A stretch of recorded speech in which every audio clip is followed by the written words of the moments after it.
Hit TV YouTube channels లో మీ వ్యాపార ప్రకటనలకు మరియు ప్రమోషనల్ ఇంటర్వ్యూస్ కోసం వెంటనే సంప్రదించండి. నమస్తే మ్యామ్. నమస్తే అండి.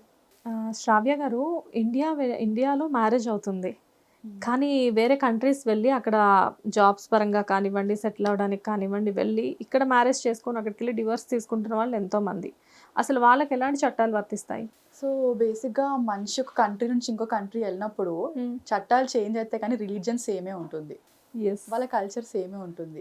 సో వాళ్ళు పెళ్లి ఏ రిలీజన్ ప్రకారం చేసుకున్నారో అదే రిలీజన్ వర్తిస్తుంది ఎక్కడికి వెళ్ళినా కూడా, ఏ కంట్రీకి వెళ్ళినా కూడా. సో ఒక హిందూ ఇండియా నుంచి యుఎస్కి వెళ్ళినా కూడా యుఎస్ డివోర్స్ తీసుకున్నా అక్కడ హిందూ మ్యారేజ్ యాక్ట్ ప్రకారంగానే ట్రీట్ చేస్తారు.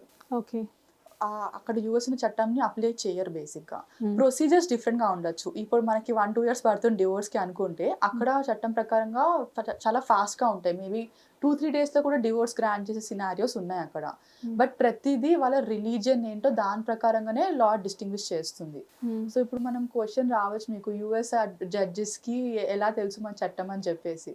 సో ఇక్కడ ఇండియా నుంచి ఒక పర్సన్ని అపాయింట్ చేస్తారు, వాళ్ళు ఎక్స్ప్లెయిన్ చేస్తారు ఈ చట్టం ప్రకారంగా వాళ్ళకి డివోర్స్ రావచ్చా లేదా ఏంటి అనేసి. వాళ్ళు క్రిస్టియన్స్ ఉండనివ్వండి, ముస్లిమ్స్ ఉన్న ఏమున్నా వాళ్ళ కల్చర్ ప్రకారంగానే వాళ్ళకు ఆ రైట్స్ అప్లికబుల్ అవుతాయి. ఓకే.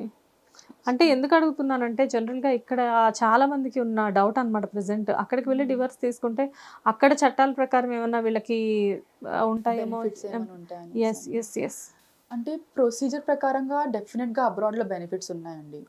చూసే ప్రాక్టికల్ అంటే అక్కడ సెటిల్ అయిన వాళ్ళకి ఉన్నాయి, బట్ జాబ్ పర్పస్ వెళ్ళి ఇక్కడ నుంచి ఉండే వాళ్ళకి కూడా ఉంటాయా? ఉంటాయి. వాళ్ళు బేసిక్గా అక్కడ ఓపెన్ జరిగినప్పుడు డెఫినెట్గా లా మనదే ఉంటుంది, వాళ్ళ కల్చర్ ప్రకారం ఏమున్నా రిలీజియస్ లానే ఉంటుంది. కానీ ప్రొసీజర్స్ ఆ కంట్రీ చూసుకుంటారు. ఇప్పుడు మన ప్రకారం ప్రొసీజర్ చేస్తే చాలా టైం పడుతుంది కాబట్టి వాళ్ళకు ఈజీగా డివోర్స్ కూడా గ్రాంట్ చేయడానికి ఉంటుంది. వాళ్ళకి ఆ సెక్రిమెంట్ ఆఫ్ మ్యారేజ్ ఏం ఉండదు. అక్కడ ఏంటంటే డివోర్స్కి వచ్చారా, ఇద్దరు ఓకే అన్నారా లేదన్నారా ఏంటి అని డివోర్స్ గ్రాంట్ చేసిస్తారు. ఇక్కడ ఎంతసేపు కల్పిస్తాము, ఎలా ఉంటుంది, మీడియేషన్ చేద్దాము, ఎందుకు విడిపోతారు, అలాంటి మెంటాలిటీ ఉంటుంది. ఇది మ్యారేజే కాదు, మెయింటెనెన్స్ అయినా ఏమున్నా కూడా everything is equal. But criminal laws వేరే ఉంటాయి అక్కడ. ఇప్పుడు ఇక్కడ ఎవరైనా కొట్టారనుకోండి, హస్బెండ్ వైఫ్ ని కొడితే పర్లేదమ్మా సర్దుకొని ఫస్ట్ అదే డైలాగ్ వస్తుంది మోస్ట్ ఆఫ్ ద కేసెస్. అక్కడ అలా ఉండదు. ఒకసారి చేసుకుంటే చాలా సివియర్ యాక్షన్ ఉంటుంది. అక్కడ వైఫ్ అండ్ హస్బెండే కాదు కదా మ్యామ్, జనరల్ గా కిడ్స్ ఏమన్నా అన్నా కానీ చాలా కామన్ లాస్ ఉంటాయి.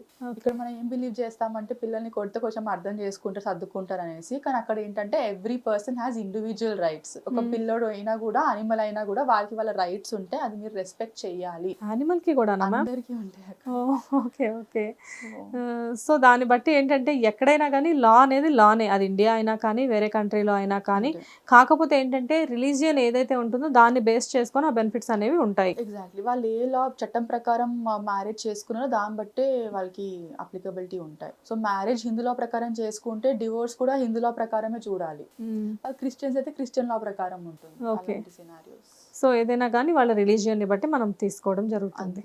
Okay, thank you ma'am. Hit TV app ని డౌన్లోడ్ చేసుకోండి. ఇందులో short news, live news, entertainment movies అన్ని అవైలబుల్ గా ఉన్నాయి. Please download hit TV app. Hit TV యాప్ని ఫ్రీగా డౌన్లోడ్ చేసుకోండి.